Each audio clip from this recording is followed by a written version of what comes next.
Vamos a retomar el capítulo 2 y tenemos la pretensión de terminarlo. Son muchos versículos los que nos hacen falta y dejamos por ahí un material, unas hojas que hablan del nuevo pacto y del pacto antiguo. Esto porque el capítulo 2 de Hechos es un hito, parte lo que era antes vigente, y la presencia del Espíritu Santo que estamos analizando, que estamos estudiando, que es el inicio de un pacto nuevo. Por eso las hojas que les dimos. Pero si nos vamos ahorita a analizar esas hojas que les dejamos, digamos que como material de lectura, seguramente no terminaríamos este capítulo, y la pretensión es hacerlo. No es algo así como un requisito terminar, porque lo más importante... Pásale, doctora. Buenas noches. Buenas noches. Buenas noches. Pásale, Pati. Gracias, buenas noches. Buenas noches. Lo más importante no es terminar un determinado capítulo, una porción de la Biblia. Lo más importante es edificar nuestras vidas. Que edificar, cuando nosotros somos educadores, por ahí hablamos de construir conocimiento. Edificar es juntar conocimiento con amor, con capacidad de guardar la palabra. Entonces, no nada más es construir conocimiento, es tener disposición en nuestro corazón para guardar la palabra. Eso más o menos hacia eso apunta la palabra edificación. Bien, ¿ya les diste los materiales? Esta es la hoja número 2. Es el desglose de todos estos versos, pero aquí los vamos a ir viendo poco a poco. 14. Hechos 2:14.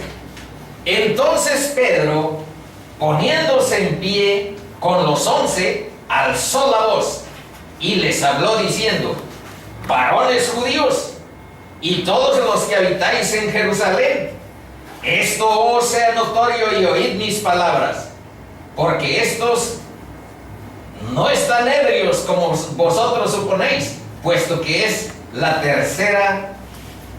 hora tercera del día.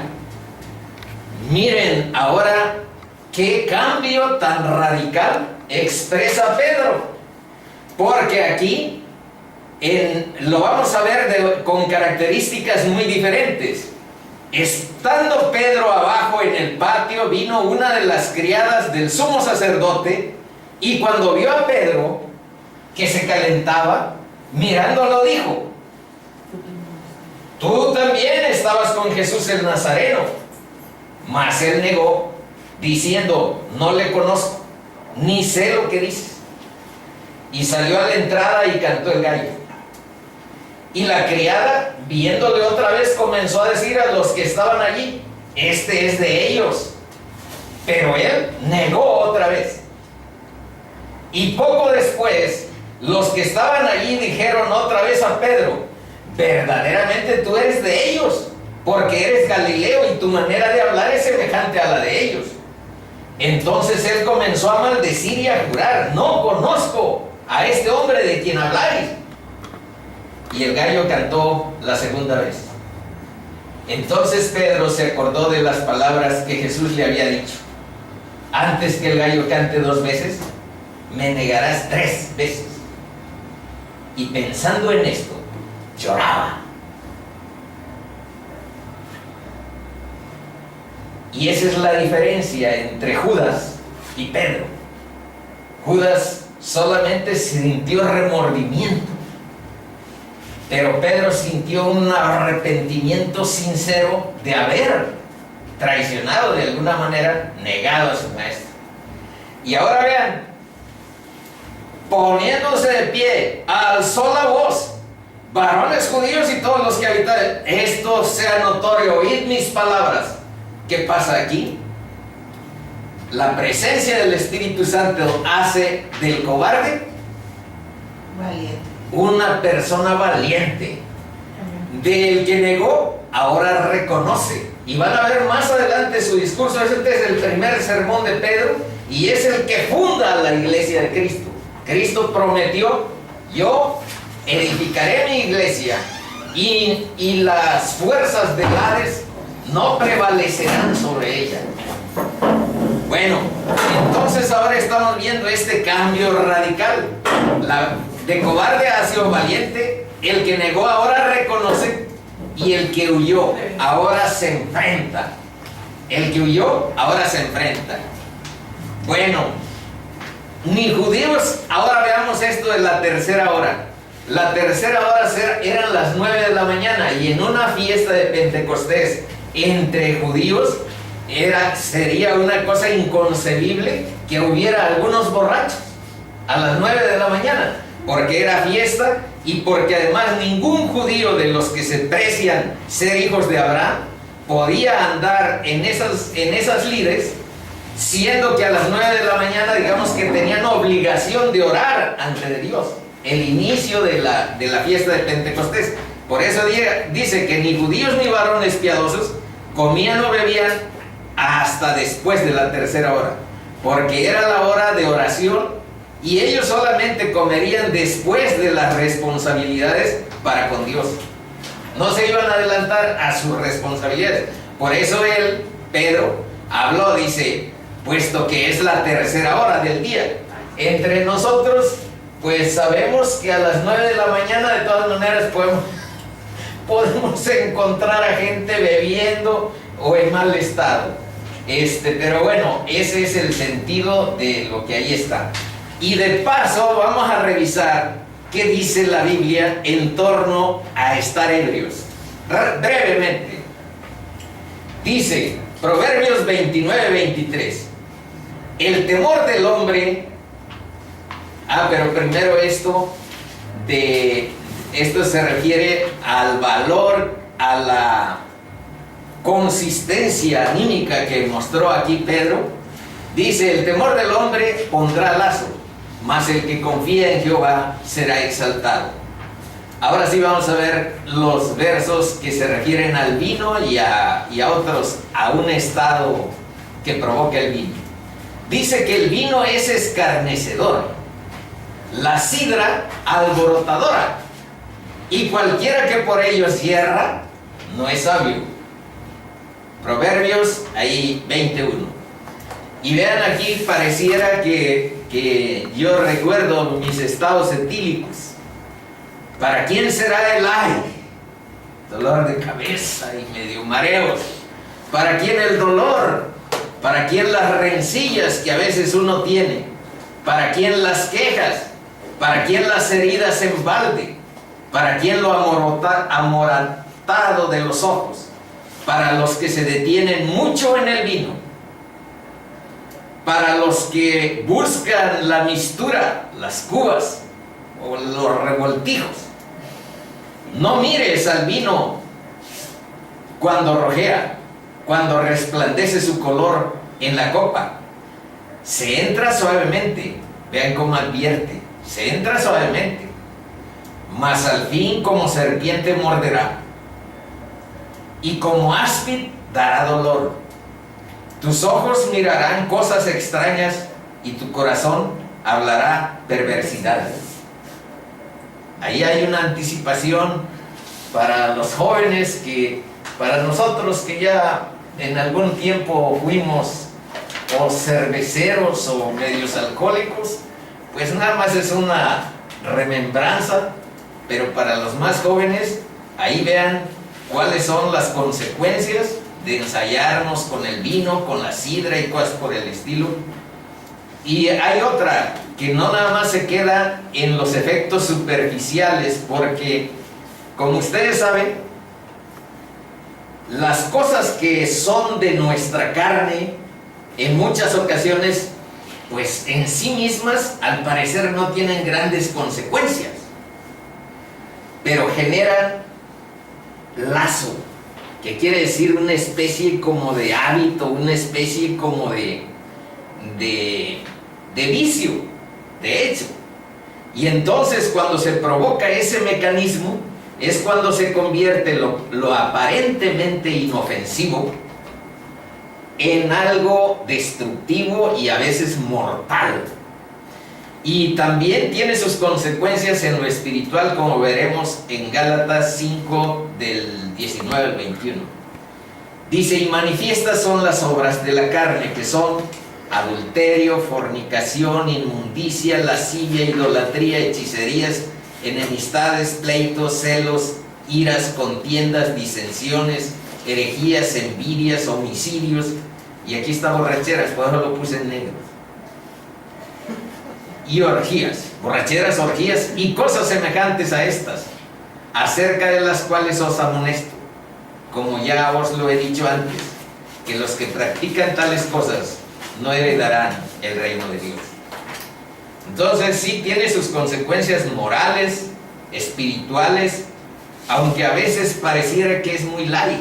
En realidad todo el pecado pareciera que es light y sin embargo tiene cierto peso, y hay que verlo desde la perspectiva bíblica para tener prevención, anticipación y entrega sobre ese particular. Vamos al 16-17. Entonces Pedro está explicando, no están borrachos estos chicos, se los aseguro, no están borrachos. ¿Y qué es lo que sí está pasando? Bueno, veamos lo que les explica. Mas esto es lo dicho por el profeta Joel. Y en los postreros días, ¿qué significan los postreros días? Los últimos tiempos que iniciaron con la venida de Cristo al mundo. Hace 2018 años inició lo que se da en llamar postreros días. ¿Y por qué tanto tiempo para que vuelva a regresar Jesús? Bueno, los tiempos de Dios son perfectos y no siempre se ajustan a las expectativas humanas, que a nosotros pareciera que ya pasó demasiado, o lo que es a veces pues una prisa en nuestro pensar. Dios tiene sus tiempos y su voluntad es perfecta. Amén. Y en los postreros días dice Dios, derramaré de mi espíritu sobre toda carne, y vuestros hijos y vuestras hijas profetizarán, vuestros jóvenes verán visiones, y vuestros ancianos soñarán sueños, y de cierto sobre mis siervos y sobre mis siervas en aquellos días derramaré de mi espíritu, y profetizarán. El 19 y el 20 no se referían a esto que estaban viendo los judíos en ese momento. El 19 y el 20 son parte de una profecía, la profecía de esta venida del Espíritu, pero este 19 y 20 se refieren a la segunda venida de Cristo. Aquí abajo está explicado. Constituyen una parte de esta profecía que está pendiente de cumplimiento y corresponde a la segunda venida de Cristo. Veamos qué dice. Y daré prodigios arriba en el cielo y señales abajo de la tierra, sangre y fuego y vapor de humo. El sol se convertirá en tinieblas y la luna en sangre antes que venga el día del Señor grande y manifiesto. Hay muchas partes de la Biblia a donde hay semejante descripción para la segunda venida. Si quieren anotar, está Mateo 24, el capítulo 24 de Mateo, y está la primera de Tesalonicenses 5.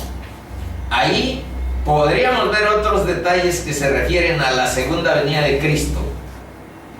Ya no va a venir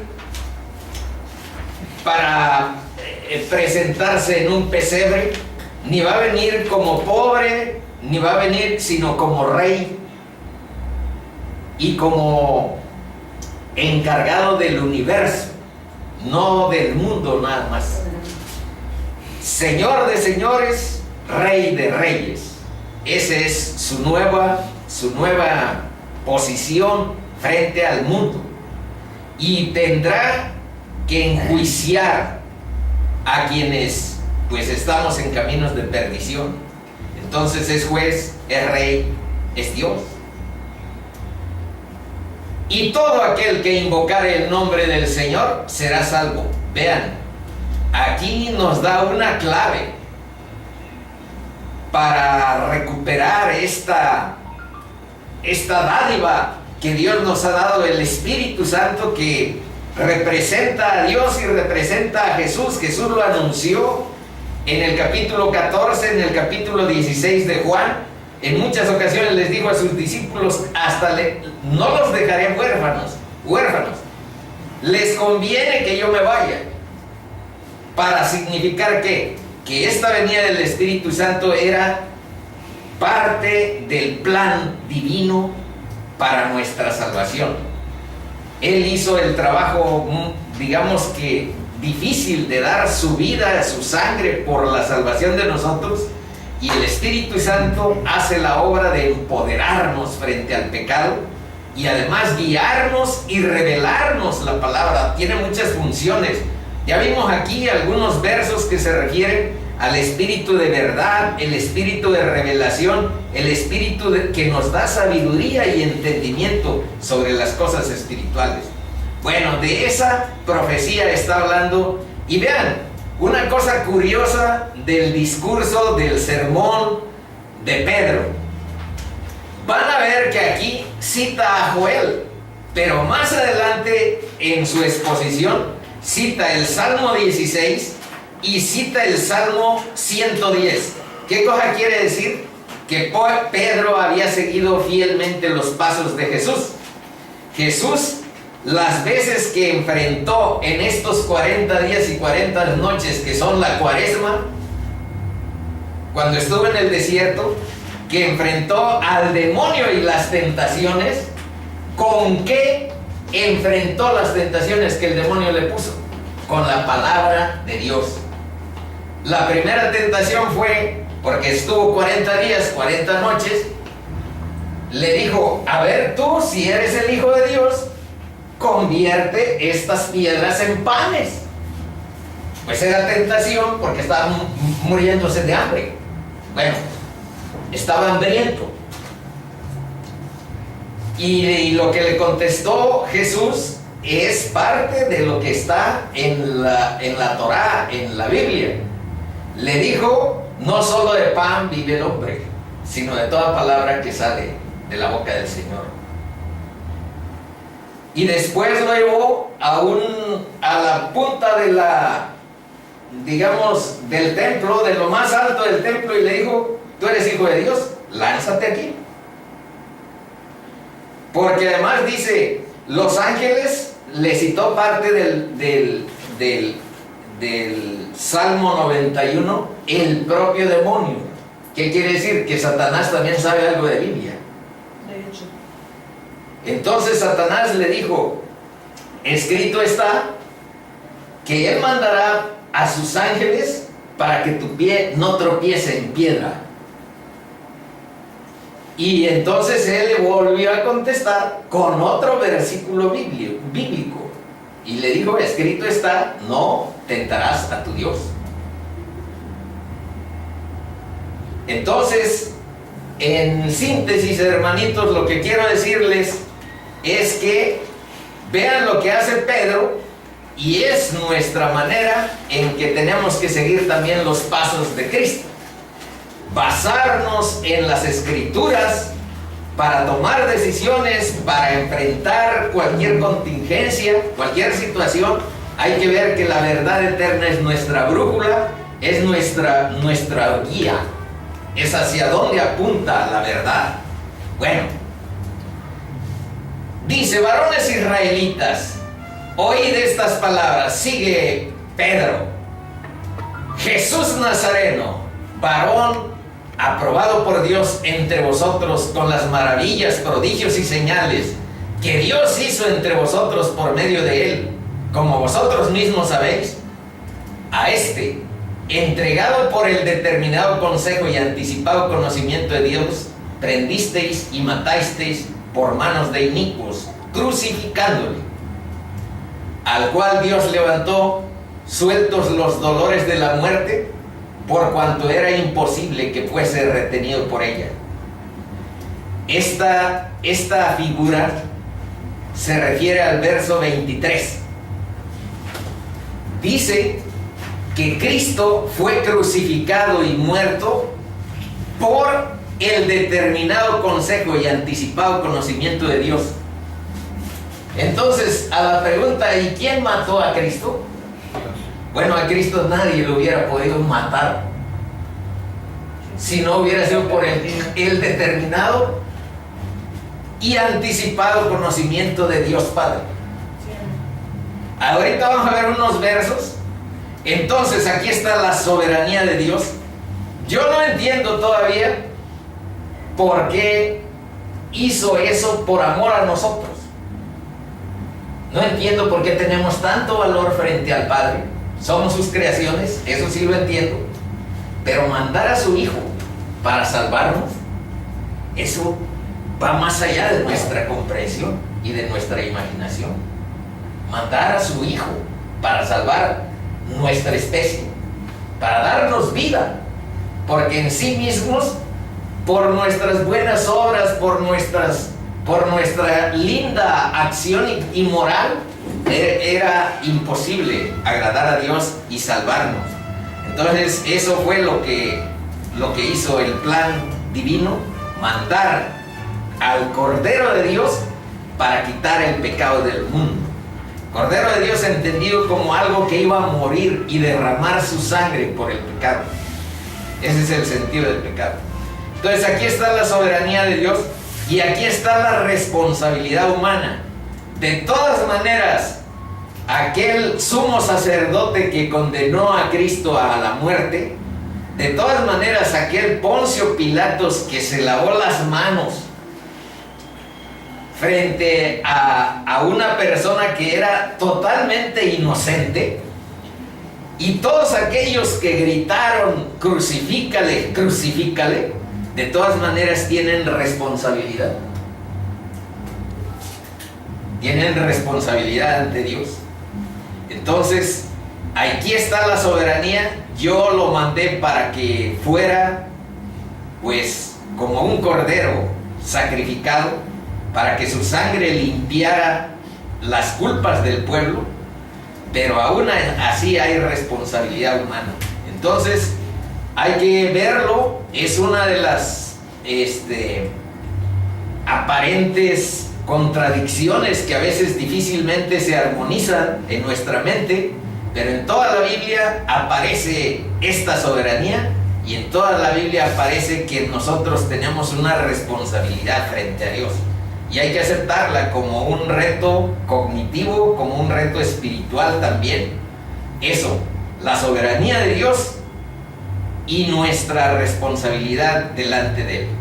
Bueno, el cual Dios levantó, primero esto: por eso me ama el Padre, porque yo pongo mi vida para volverla a tomar.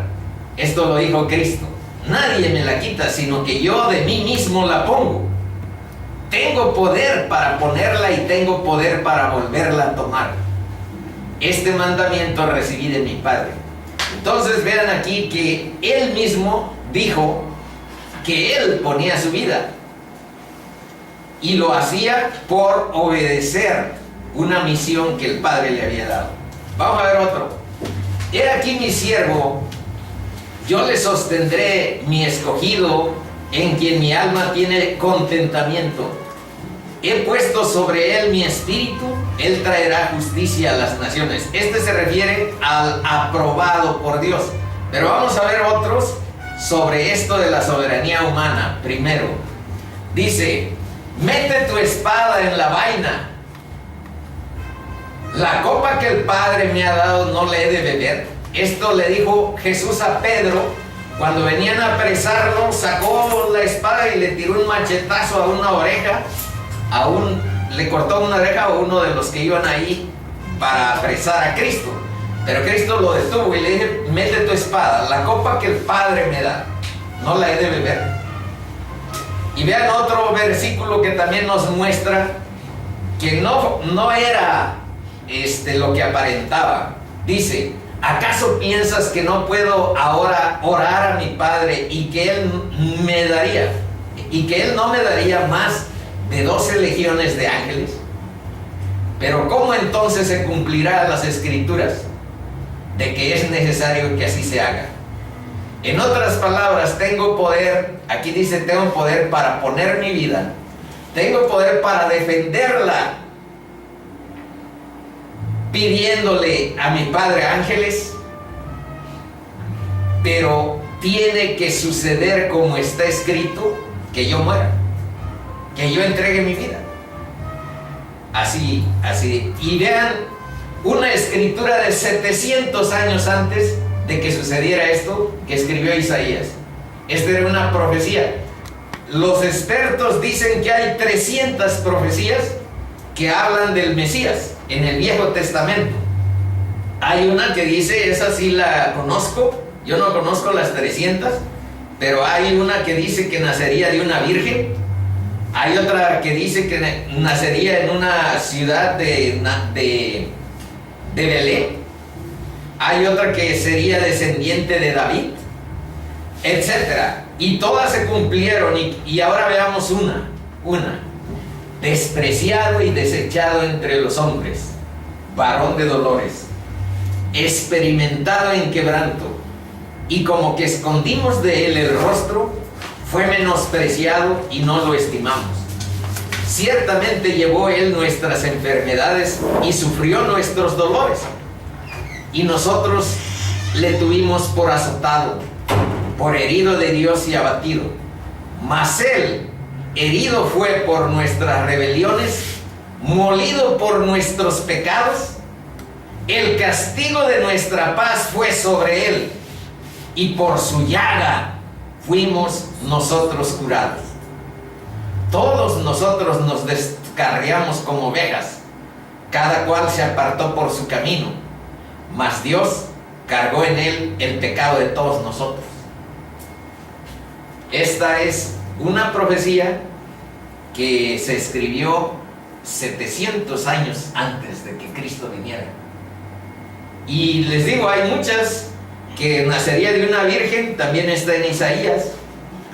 Bueno, vamos a ver qué dice Filipenses 2 sobre este mismo particular. Dice: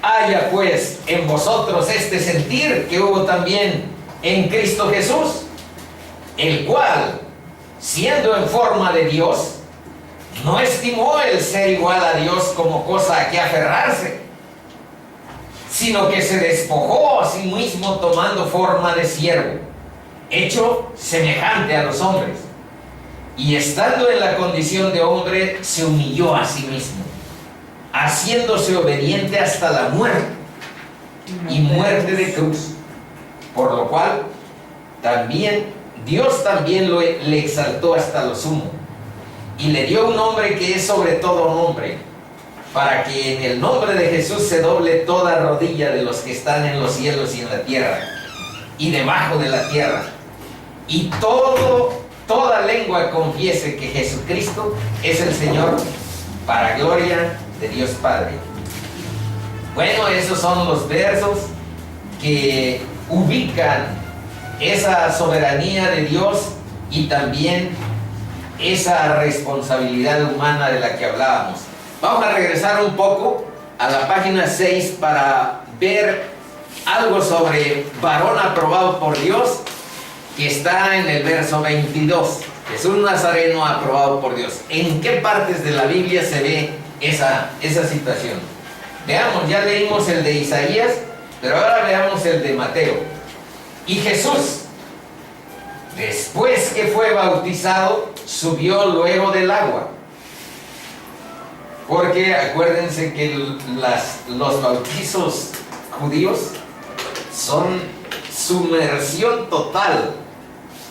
Subió luego del agua, y aquí los cielos le fueron abiertos, y vio al Espíritu de Dios que descendía como paloma y venía sobre él.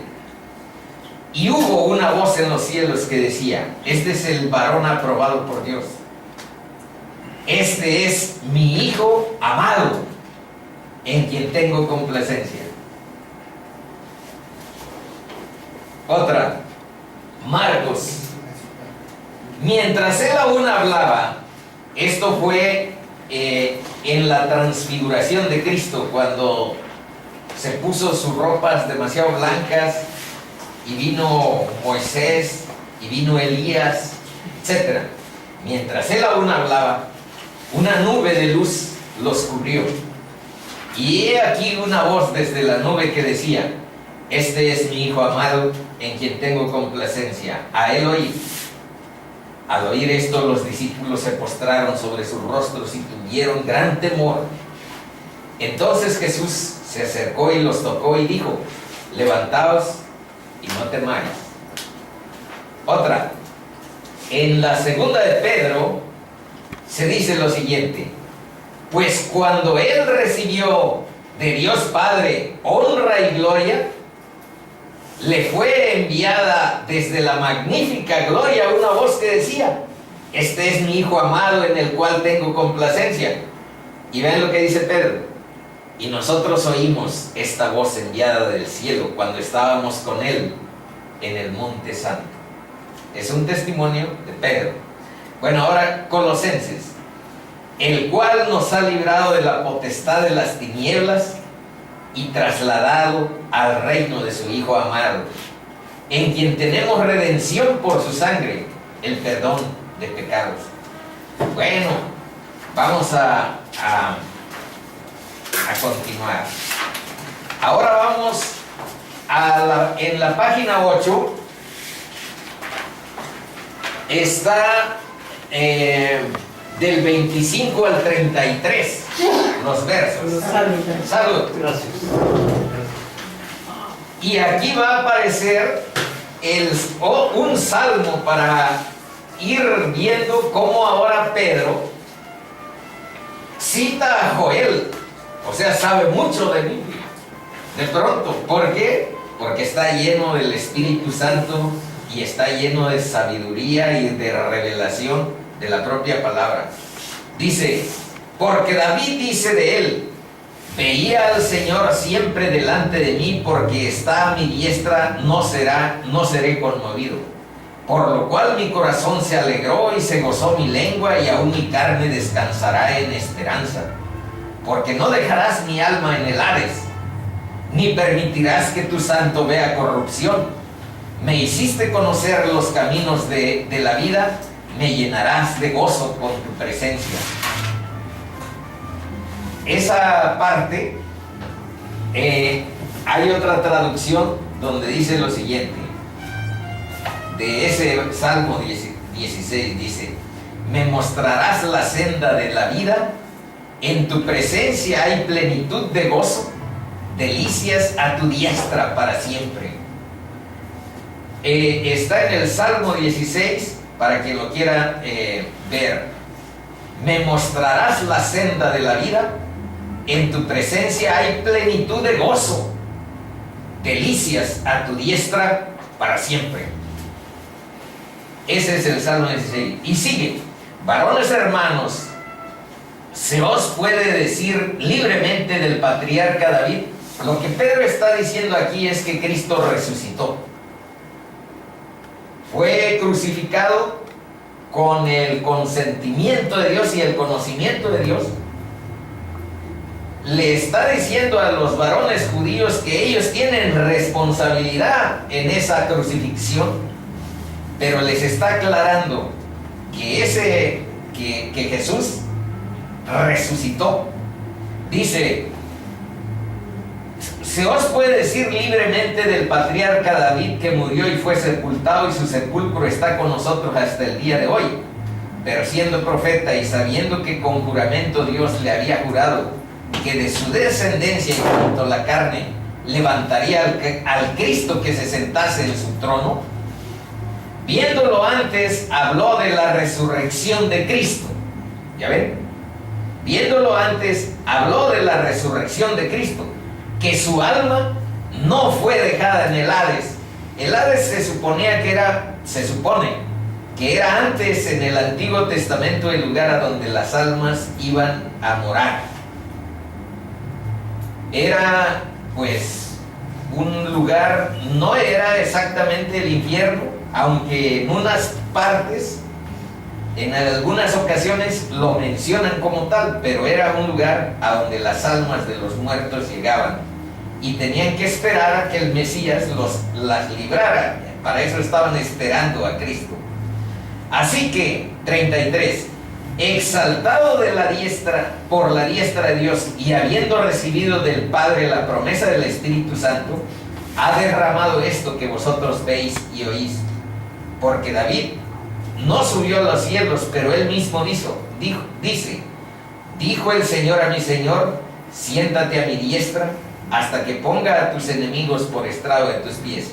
Este verso, el último, es del Salmo 110. Si revisan el Salmo 110, verán que así empieza. Y una vez Cristo les dijo a los fariseos de quién sería descendiente el Cristo. Y rápido le contestaron, pues los fariseos estaban muy enterados. Dice, pues será descendiente de David. Y entonces David, ¿por qué escribió? Dijo el Señor a mi Señor, siéntate a mi diestra. O sea, dijo Dios a mi Señor, a mi Mesías. Y los fariseos obviamente nunca le pudieron contestar cómo es que David, siendo digamos como que el padre de Jesús, de todas maneras le llamaba Señor. ¿Por qué entonces dice David le dijo Señor al Mesías? Y era porque pues sencillamente era Dios. Siéntate a mi diestra hasta que ponga a tus enemigos por estrado de tus pies. Este verso 110 está en el Salmo 111 y es el 110, perdón, y es el versículo 1. Y aquí dice que la resurrección venció el poder de la muerte, por lo cual no deberán temerla. Y el último enemigo que ponga Dios a los pies de Cristo para que venga en su reinado eterno será la muerte. La muerte es el enemigo último que Dios pondrá a los pies de Cristo para que venga en su reinado eterno y por su iglesia, en la cual hay que cifrar nuestras esperanzas de estar. Bueno, dice, ¿y cuál la supereminente grandeza de su poder para con nosotros los que creemos, según la operación del poder de su fuerza, la cual opera en Cristo resucitándole de los muertos? Estos son versos que hacen énfasis sobre el significado de la resurrección. Resucitándole de los muertos y sentándole a su diestra en los lugares celestiales, sobre todo principado y autoridad y poder y señorío, y sobre todo nombre que se nombra, no solo en este siglo, sino también en el venidero. Y sometió todas las cosas bajo sus pies, y lo dio por cabeza sobre todas las cosas a la iglesia, la cual es el cuerpo, la plenitud de aquel que todo lo llena en todo. Este verso de Efesios es para resignificar, para profundizar sobre el sentido que tiene la resurrección. Si Cristo no hubiera resucitado, nuestras culpas y nuestros pecados no tendrían esperanza de solución. Y porque además representó que Dios Padre se veía agradado en su Hijo de haber mantenido su obediencia hasta el final. Bueno, otro más sobre el mismo aspecto de la resurrección que les digo es una de importancia crucial en esta perspectiva de la Biblia. Él es la imagen del Dios invisible, el primogénito de toda creación, porque en Él fueron creadas todas las cosas. Estamos hablando de Cristo. En Él fueron creadas todas las cosas. Por eso una vez les dije, pues si se tratara de nosotros y de nuestro ego y de que somos arquitectos de nuestro propio destino, etcétera, etcétera, pues desplazaríamos a Cristo. Pero no se trata de nosotros, se trata de Él. Él es el primogénito de toda creación, porque en Él fueron creadas todas las cosas, las que hay en los cielos y las que hay en la tierra, visibles e invisibles, sean tronos, sean dominios, sean principados, sean potestados. Todo fue creado por medio de Él y para Él. Y Él es antes de todas las cosas, y todas las cosas en Él subsisten. Y Él es la cabeza del cuerpo, que es la iglesia, el que es el principio, el primogénito de entre los muertos, para que en todo tenga la preeminencia. Hice pacto, esto es de los Salmos, Salmo 89. Hice pacto con mi escogido. Juré a David mi siervo diciendo: para siempre confirmaré tu descendencia y edificaré tu trono por todas las generaciones, refiriéndose al Cristo. Bueno, continuamos. Vamos a ver hasta dónde podemos llegar de este capítulo 2. La encomienda, la mencionamos al principio, es que ojalá y terminemos el capítulo 2. Versículo 36. Sepa pues ciertísimamente toda la casa de Israel que a este Jesús, a quien vosotros crucificasteis, Dios le ha hecho Señor y Cristo. Al oír esto, vean las consecuencias de que estuvo predicando el Evangelio, de hecho. ¿Qué significa el Evangelio? Que Cristo murió por nuestros pecados, que Dios lo resucitó para nuestra esperanza de limpiar nuestra vida y tener vida eterna en Cristo. Y ahora vean las consecuencias. Al oír esto se compungieron de corazón y dijeron a Pedro y a los otros apóstoles: varones hermanos, ¿qué haremos? Y aquí sigue el Evangelio. Pedro les dijo: arrepentidos y bautícese cada uno de vosotros en el nombre de Jesucristo para dos cosas: para perdón de los pecados y para recibir el don. ¿De qué? Del Espíritu Santo. Del Espíritu Santo. Porque para vosotros es la promesa, y para vuestros hijos y para todos los que están lejos. Fíjense que este verso 39 habla de nosotros. Porque para vosotros es la promesa, está hablando con los judíos, y para vuestros hijos y para todos los que están lejos, para cuanto el Señor nuestro Dios llamare. ¿Cómo habla Dios?